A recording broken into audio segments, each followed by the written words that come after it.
মুসা আলাইহিস সালাম আল্লাহর একবার প্রশ্ন করলেন, ইয়া রব আল্লিমনি দুআন আদউ বিহি, আপনি আমার এমন একটা জিকির শিক্ষা দেন যে এই জিকির দিয়ে আমি শুধু আপনার জিকির করব, কেউ এই জিকির করতে পারবে না।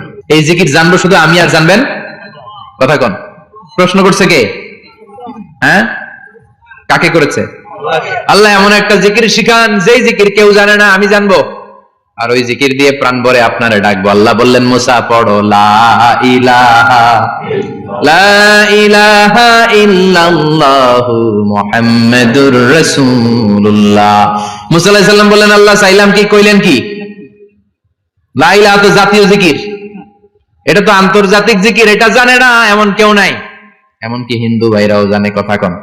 আল্লাহ আমি তো চাইছিলাম এক্সক্লুসিভ, আমার জন্য স্পেশাল, এর চেয়ে সুন্দর আর কেউ জানবে না, এত সুন্দর একটা জিকির আপনি দিবেন, এটা আমি ডাকবো আপনারে আর আপনি শুনবেন। আল্লাহ বললেন, মুসা এর চেয়ে দামি আমার কাছে নেই।